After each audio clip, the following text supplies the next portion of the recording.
Simon Ekpa is a Nigerian-born man who holds citizenship in Finland. He is a key figure connected with the separatist group Indigenous Peoples of Biafra, IPOB, which seeks the independence of the Biafra region in southeast Nigeria. A lot of allegations have been made about his activities, especially around using social media, issuing orders to followers, inciting unrest, and more. Here's what's been happening.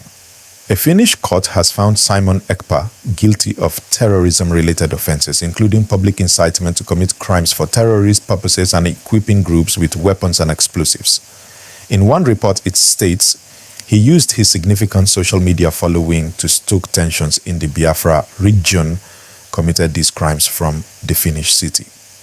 And now, according to recent media, fear has gripped parts of Finland after something of a revelation by Simon Ekpa. While specific full details of the latest revelation are still emerging publicly, the context is that Finnish authorities had already arrested him and other suspects over separatist violence linked to Nigeria. So why is Finland on edge?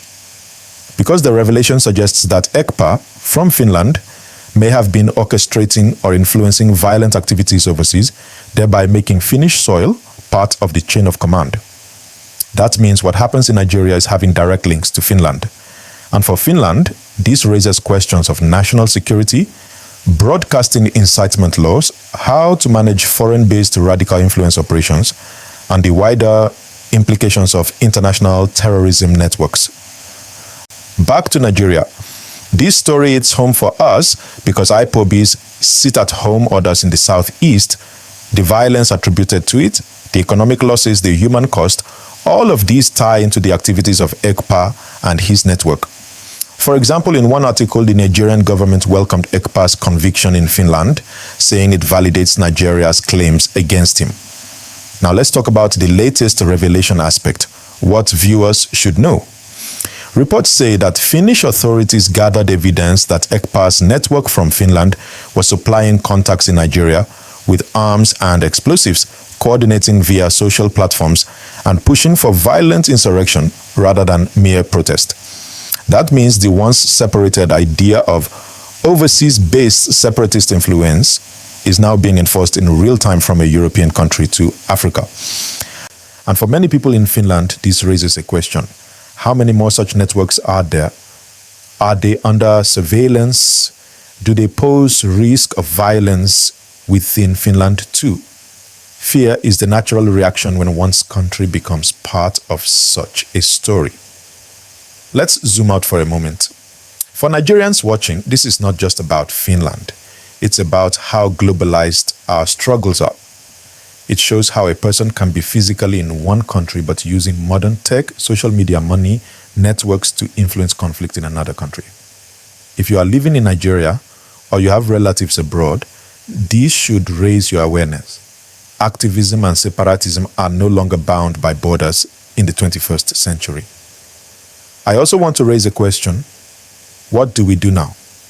The Nigerian government, according to one source, has urged all followers of Ekpa and similar movements to lay down arms and embrace peace.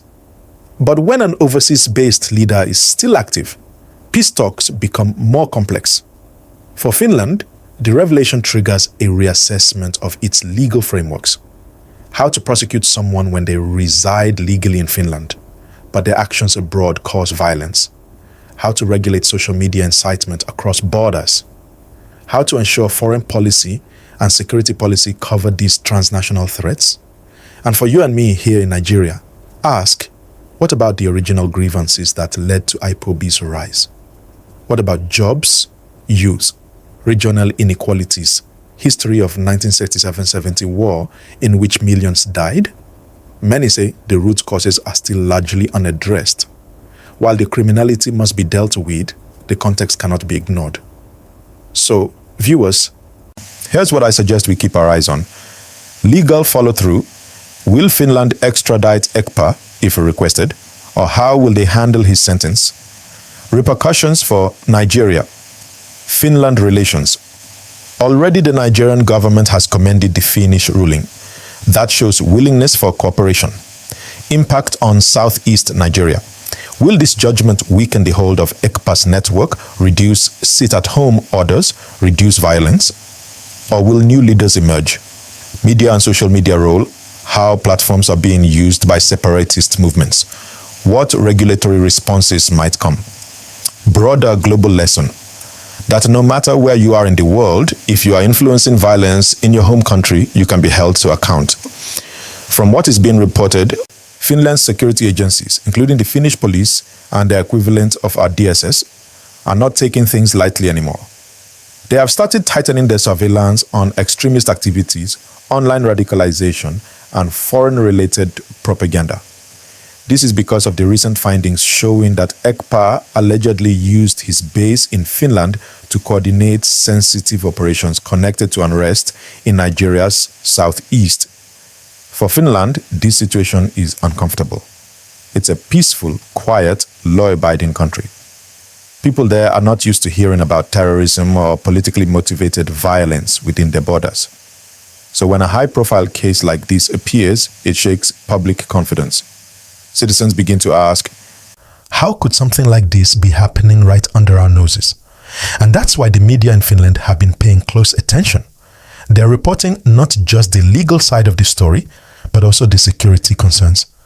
How to stop Finland from becoming a base for foreign agitators who might be using freedom of speech to push hate or violence elsewhere. Now let's come home to Nigeria.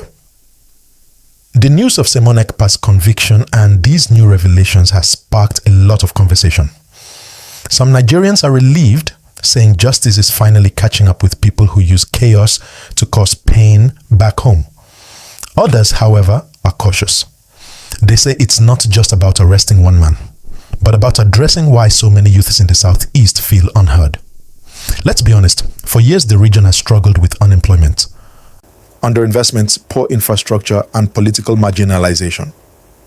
Many young people feel frustrated.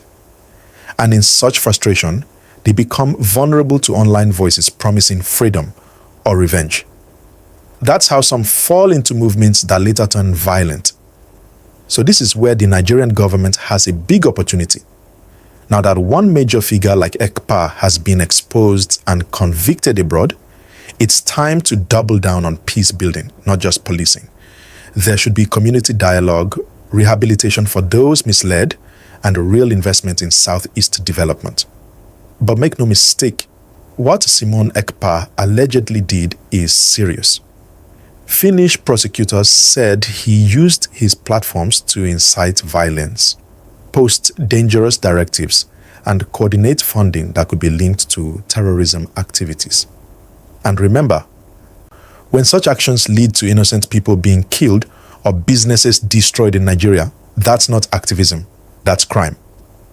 Now, another angle to this gist that many people are discussing online is the power of social media. Think about it. One man in another continent using his phone or laptop to broadcast messages that cause fear and panic thousands of kilometers away. It shows how much influence the internet gives people today. It's a big lesson for both governments and citizens. Governments need to monitor online incitement, but also do it carefully, so as not to abuse free speech. Citizens, on the other hand, need to be smarter. Not every loud voice online means well. Some are just using emotions to gain fame or money. And to all our viewers watching right now, if you're one of those who still follow or share posts from agitators without confirming the facts, please stop for a moment. Ask yourself, does this message bring peace or pain? Because every time we share hate, we help spread fear. And that fear affects innocent people, traders, school children, transport workers.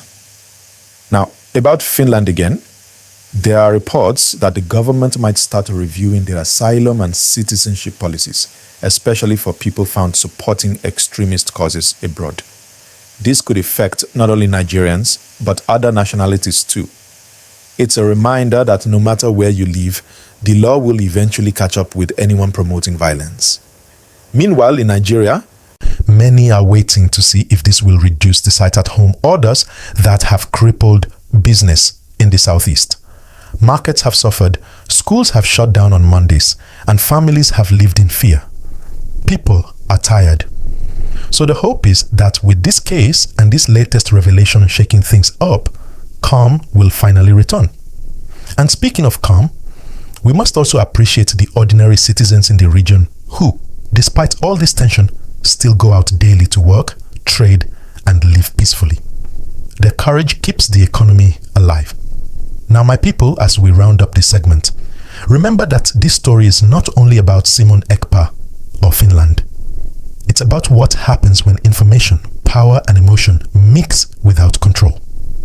It's a lesson to all of us about responsibility, how words can build or destroy, even across continents. So please, let's continue to pray for peace, support unity, and stop giving energy to messages that divide us. Nigeria is already going through enough. We need more builders, not destroyers.